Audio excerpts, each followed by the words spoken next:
we got time for the potluck. And when we had come in, it was clear that there was a table where all the potluck stuff was supposed to go, and a nice lady had taken all of our stuff and set it over there and shown us where we should go sit. And before long, it was time for all this stuff to happen. And it was like a dance. It was beautiful. As soon as the prayer meeting was done, as soon as all this stuff had taken place, all of a sudden, all the women stood. And we were like, what is going on? They all stood up. Because they had various things to do. Somebody got paper bowls. Somebody got plasticware. Somebody got napkins. Somebody had paper plates. Somebody had styrofoam cups. And then it was like this whirlwind of stuff that was going around. First thing that happened is they brought out this stuff called Marlboro coffee. It was killer. It was the blackest coffee I've ever had, filled with as much sugar as you could actually take into it, and then like a little bit of cream to like just soften it, you know? And I'll be darned, you can't compare it to Amp, you can't compare it to Red Bull, you can't compare it to anything. It just, you had like half a cup and you were shoo! Everything was right in the world. Keep going forever. It was beautiful stuff.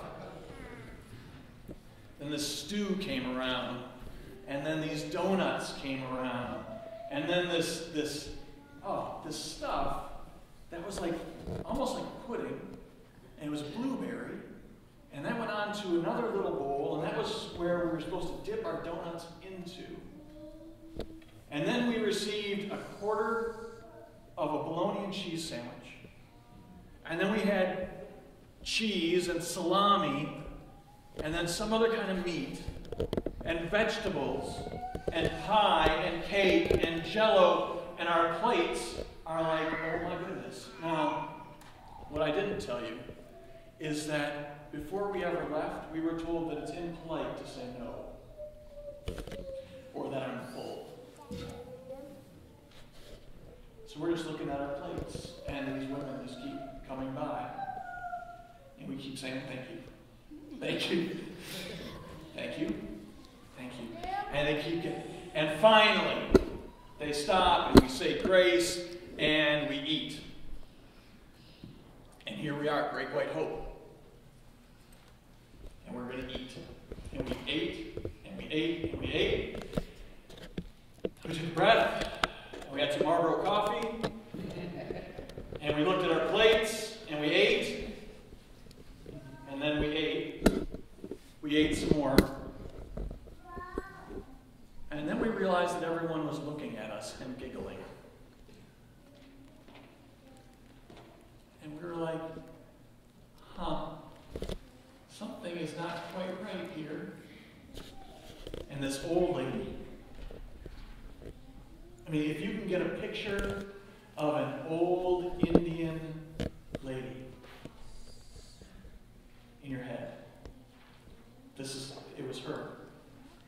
She was a larger lady,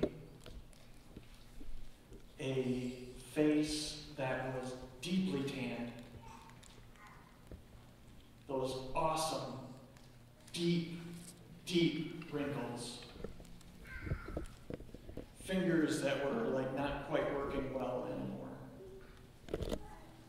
She came up to us and she pointed at us and she said, "Watecha."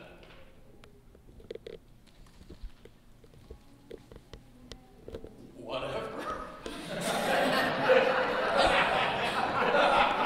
I mean, and she goes, "Watecha." And then she smiled at us, and her smile was beautiful, but it only had 3 teeth. And she goes, "Watecha." And then she took a napkin, and she unfolded the napkin, and she put it over our plates. And she said, "Watecha." And we looked around, and everybody in the prayer meeting had plates on their laps with napkins over them. And they were just looking at us, waiting to see what we would do. Watecha, you see, is not a thing. Watecha is a way of being. Watecha is fellowship, taken like to the nth degree. Watecha is when you get together and you eat only what you need. Only what you need. Not like we do, till it's like coming out. Only what you need. Then you cover it with your napkin and you take it home in case a stranger comes by your house in the night, so you can share with them.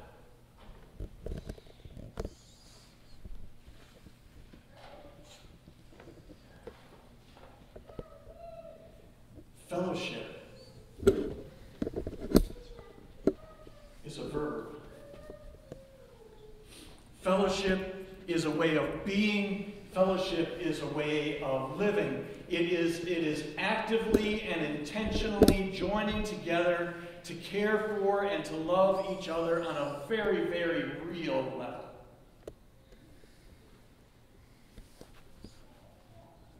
That's what the folks came together for in Jesus' time. They knew that when they came together for fellowship around him and around the food, there was something real going on. That's what happened in this double-wide trailer with shade carpet and smoke all over the place and Marlboro coffee. We experienced fellowship because people were finally real. And that's why when we come to this table and experience Jesus in bread, Jesus in wine, we receive what is real. And we don't really take Watecha out physically. Maybe we do. Because when we receive this bread and wine, when we receive Jesus and take him into us, the Watecha that goes out looks like you. It's beautiful. And you're there for people. For the stranger in the night.